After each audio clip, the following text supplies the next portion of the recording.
ஓம் ஸ்ரீ குருப்யோ நமஹ. இன்றைய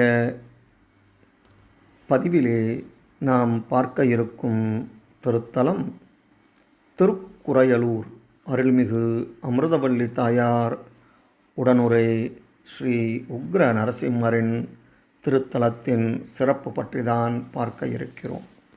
சீர்காழியிலிருந்து 18 கிலோமீட்டர் தொலைவிலும் திருவெண்காட்டிலிருந்து 6 கிலோமீட்டர் தொலைவிலும் அமைந்துள்ளது திருக்குரையலூர். குறையகற்றுமூர் என்பது மருவி திருக்குரையலூர் என்றாயிற்று. ஈசனை அவமரியாதை செய்யும் வகையில் பார்வதியின் தந்தை தக்ஷன் ஒரு யாகம் நடத்தினாள். இதனால் கோபம் கொண்ட பார்வதி தந்தைக்கு புத்தி புகட்ட யாகம் நடக்கும் இடத்திற்கு சென்றாள். அவளையும் தக்ஷன் அவமரியாதை செய்யவே யாகத்தீயில் விழுந்து விட்டாள்.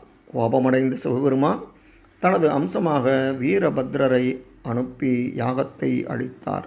மேலும் பார்வதியை பிரிந்த துயரம் சிவனை வாட்டியது.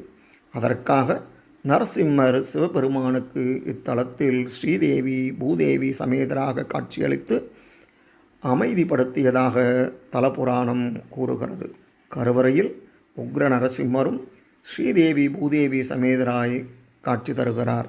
நரசிம்மரை இவ்வாறு 2 தாயார்களுடன் தரிசிப்பது வேறெங்கும் காண இயலாது. திருமங்கையாழ்வார் அவதரித்த தலமான இது பஞ்ச நரசிம்ம திருத்தலங்களில் முதலாவதாகும். இத்தலத்தை ஆதி நரசிம்மர் தலம் என்றும் தெற்கில் மிகவும் உயர்ந்த நரசிம்ம திருத்தலம் என்பதால் தக்ஷிண நரசிம்மர் தலம் என்றும் சிறப்பு பெயரால் அழைக்கப்படுகிறது. பத்மபுராணம் நாரத புராணத்தில் இத்தலம் ஸ்ரீ பூரணபுரி பூரண நரசிம்ம க்ஷேத்திரம் என்று குறிப்பிடப்பட்டுள்ளது.